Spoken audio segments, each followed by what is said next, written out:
So మనకి ఇక్కడ signal వచ్చింది అండ్ మనకి ఆర్ఎస్ఐలో కూడా కన్ఫర్మేషన్ వచ్చింది. సో నేను గో ఫర్ సెల్లింగ్ 24,500 పిఈని బై చేస్తున్నాను. 24,500 పిఈని బై చేస్తున్నాను విత్ 525 క్వాంటిటీ.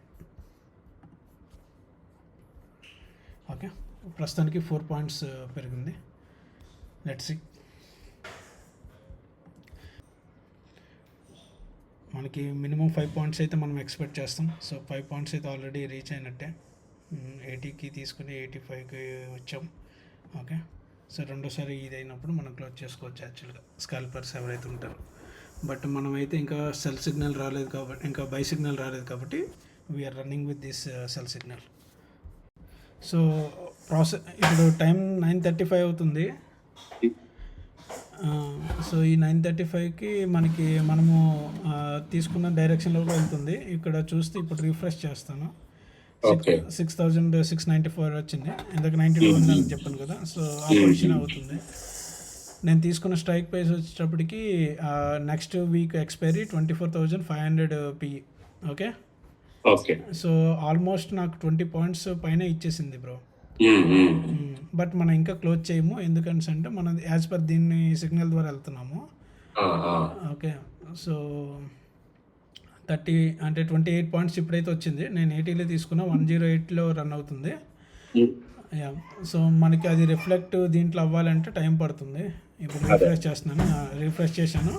13,000 వచ్చింది. క్వాంటిటీ కొంచెం ఎక్కువ కాబట్టి మనకి ఇక్కడ 525 క్వాంటిటీ ఇక్కడ చూసావు కదా. మనం తీసుకునే యావరేజ్ ప్రైస్ 80 రూపీస్. కరెంట్ ఎక్కువ రన్ అవుతుంది. కరెంట్ 108కి వెళ్ళి మళ్ళీ ఇప్పుడు 103కి రన్ అవుతుంది. Let's see. మనకి ఇక్కడ పుల్ బ్యాక్ వచ్చినంత వరకు మనం ఇచ్చేస్తాం. ఇక్కడ ఇంకో విషయం, ఇక్కడ ఆర్ఎస్ఐ బ్లాక్ మార్క్ ఉంది కదా. ఈ ఆర్ఎస్ఐ బ్లాక్ మార్క్ మనకి డౌన్ ఆర్ఎస్ఐకి లోవర్ బ్యాండ్ ఉంది కదా. ఈ ఆర్ఎస్ఐ లోవర్ బ్యాండ్కి మనకు వచ్చినప్పుడు మనం పొజిషన్ని ట్రైలింగ్ చేసుకుంటాం అక్కడ నుండి. ఓకేనా, అప్పుడు ఏమవుతుందంటే మనం అప్పటి వరకు క్యాప్చర్ చేసిన పాయింట్స్ అనేవి మనకి పాజిటివ్లో ఉంటాయి. అంటే మనం దాన్ని కోల్పోమన్నమాట. ఇప్పుడు ఇది ఇక్కడ మనకి ఇప్పుడు ఎంత 108 నుండి 8 పాయింట్స్ మనం కోల్పోయాం. బట్ ఇది మనకి ఫేవర్ కాదు, ఎందుకంటే మనకి ఇంకా ఇక్కడ నుండి పుల్ బ్యాక్ రాలేదు, ఇక్కడ లోవర్ బ్యాండ్కి ఇంకా టచ్ కాలేదు. ఒకవేళ ఇక్కడ పుల్ బ్యాక్ వచ్చి బ్యాక్ టు బ్యాక్ 2 క్యాండిల్స్ వచ్చాయి అనుకో, అప్పుడు మనం ట్రైలింగ్ స్టాప్ లాస్ పెట్టుకుంటాం. బట్ పొజిషన్ అయితే క్లోజ్ చేయం, ట్రైలింగ్ స్టాప్ లాస్ పెట్టుకుంటాం. నువ్వు టార్గెట్ ఎంత అనుకుంటే అంతే నీ ట్రైలింగ్ స్టాప్ లాస్. ఇప్పుడు ఆ ట్రైలింగ్ స్టాప్ లాస్ హిట్ అయిపోయి ఉంటుంది ఒకవేళ పెట్టుంటే. సో మనకి ఆ ప్రాఫిట్లో మనం బుక్ చేసుకుంటాం. అర్థమైందా? ఇప్పుడు ఒకేసారి ఇంత పెద్ద క్యాండిల్ వచ్చింది కదా. ఇంత పెద్ద క్యాండిల్ వచ్చినప్పుడు నువ్వు చూడు, ఇక్కడ చెప్పానా మనకి స్టాప్ లాస్ హిట్ అయిపోద్ది. అంటే నువ్వు పెడతావు 93, 94కి పెట్టుంటాం మనం. ఓకేనా, ఆ 93, 94 పెట్టినప్పుడు మనకి ఆటోమేటిక్గా స్టాప్ లాస్ అనేది హిట్ అవుతుంది. మనకి క్యాప్చర్ చేసినవి 12 పాయింట్లు మనం క్యాప్చర్ చేస్తాం. మనకి ఇప్పుడు క్యాండిల్ క్లోజింగ్ 9 సెకండ్స్ ఉంది. బై సిగ్నల్ క్యాండిల్ క్లోజ్ అయితే మనం తీసుకున్న పొజిషన్ క్లోజ్ చేయిస్తాం నార్మల్గా. ఓకే, ఒకవేళ మన ట్రైలింగ్ స్టాప్ లాస్ హిట్ కాకపోతే క్లోజ్ చేయిస్తాం. యా, ఇప్పుడు ట్రైలింగ్ స్టాప్ లాస్ హిట్ అయిపోయింది కాబట్టి ఇది మనం ఇక్కడ క్లోజ్ చేయిస్తాం. Okay, exit manually exit. Okay, ఇప్పుడు నీకు సెల్ కన్ఫర్మేషన్ వచ్చిన both side we are not going to take any trade. ఇక్కడ ఈ ట్రేడ్ మనం తీసుకోము. ఎందుకంటే సెకండ్ క్యాండిల్ ఆపోజిట్ డైరెక్షన్ వెళ్తుంది. అంటే ఆపోజిట్ కలర్ వచ్చినా మనకి ఆర్ఎస్ఐలో అది ఇంకా మనకి గ్యాప్ పెరుగుతుందంటే అప్పుడు తీసుకుంటాం సెల్లో అయితే. ఇక్కడ స్టిల్ మనకి 4.5 వచ్చింది, 5. ఓకే, యా, ఇప్పుడు వచ్చింది. ఈ సిగ్నల్లో నువ్వు తీసుకోవచ్చు.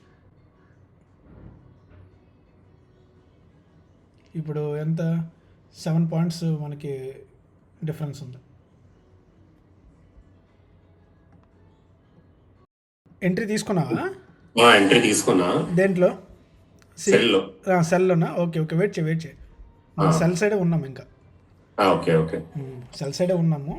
నీకు 5 పాయింట్స్ టు అంటే 10 పాయింట్స్ దుకెళ్ళిందంటే 5 పాయింట్స్‌కి ట్రైలింగ్ స్టాప్ లాస్ పెట్టుకో. ఓకే. ఒకవేళ 10 పాయింట్స్ అదే 15 పాయింట్స్ దుకెళ్ళితే 7 పాయింట్స్, 8 పాయింట్స్ నువ్వు ట్రైలింగ్ స్టాప్ లాస్ పెట్టుకో. అదే. అంటే ప్రతి 5కి 1 ఆర్ 2 పాయింట్స్ నువ్వు ట్రైల్ చేసుకొని వెళ్ళాలి పైకి. ఎందుకంటే మనకి ఆర్ఎస్ఐ అనేది ఎస్ఎంఏకి కిందనే ఇంకా ట్రేడ్ అవుతుంది. అదే.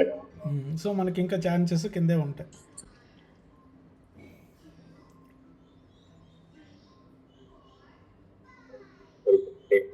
అదే 5 పాయింట్స్ లాస్ట్ రిట్ అయింది బ్రో. స్టాప్ లెస్ పెట్టేవేటి? పెట్టా. స్టాప్ లెస్ పెట్టద్దని చెప్తున్నాను కదా. ఈ స్ట్రాటజీలో స్టాప్ లెస్ పెట్టకూడదు. అవునా, అది పడిపోతే పెద్ద లాస్ అవుద్ది కదా బ్రో మనకు. పెద్ద లాస్ అంటే మరి మరి అలాంటప్పుడు ఇది రివర్స్ అవుతుంది బ్రో. అంటే ఐ మీన్ నువ్వు స్టాప్ లెస్ ఇప్పుడు నీకు ఇక్కడ చూపిస్తా. ఇప్పుడు స్క్రీన్ చూస్తున్నావా? ఇక్కడ మనకి ఇక్కడ స్టాప్ మన ట్రైలింగ్ స్టాప్ లెస్ హిట్ అయ్యింది. ఓకే, బట్ ఇక్కడ క్యాండిల్స్ మళ్ళీ రిటర్న్ వెళ్తాయి. నీకు అర్థమైందా? ఎందుకంటే మనకి ఇక్కడ కన్ఫర్మేషన్ ఇంకా రాలేదు కదా. ఇక్కడ కన్ఫర్మేషన్ రాకుండా ఒక క్యాండిల్ పుల్ బ్యాక్ అంటే ఇప్పుడు మరి అదే కదా స్టాప్ లాస్ హంటింగ్ అంటారు ఇవన్నీ. ఫ్రెండ్స్, సెకండ్ ట్రేడ్ అయితే నేను స్క్రీన్ రికార్డ్ చేయలేకపోయాను, అందుకని నేను వాయిస్ ఓవర్ ఇస్తున్నాను. అండ్ ఆల్సో మీకు స్క్రీన్ షాట్ పెట్టాను నా సెకండ్ ట్రేడ్తో పాటు. సో టోటల్గా ఈరోజు 2 ట్రేడ్స్ తీసుకున్నాను. 2 ట్రేడ్స్లో 5,000 వచ్చాయి. టోటల్గా 10,552 రూపీస్ మనకి ప్రాఫిట్లో వచ్చాము. సో ఈ రోజుతో మనం పేపర్ ట్రేడింగ్ అనేది కంప్లీట్ అయిపోయింది. We are good. అండ్ ఈ స్ట్రాటజీతో మనం ముందుకు వెళ్తున్నాము with actual trades. So coming Monday నుండి అంటే సెప్టెంబర్ 1 నుండి మీరు నా యొక్క రియల్ ట్రేడ్స్ని మీరు చూస్తారు. ఈవెన్ మీరు లైవ్లో జాయిన్ అవ్వాలనుకుంటే మీరు ఈజీగా లైవ్ నేను ఇది ఫ్రీగా నేను లైవ్ పెడుతున్నాను. సో ఇది ఒక ఫస్ట్ మంత్ వరకే మీరు చూడొచ్చు లైవ్. నాతో పాటు ట్రేడ్ తీసుకోవాలనుకుంటే కూడా మీరు తీసుకోవచ్చు. ఓకేనా? ఇప్పటి వరకు మీరు ఛానల్ని సబ్స్క్రైబ్ చేసుకోకపోతే సబ్స్క్రైబ్ చేసుకోండి. ఎందుకంటే ఓన్లీ ఫర్ సబ్స్క్రైబర్స్ మనం ఈ లైవ్ అనేది ఇస్తాము. ఓకేనా? అది కూడా ఫ్రీగా. Okay, thanks for watching. Have a nice day. Bye bye. Thank you.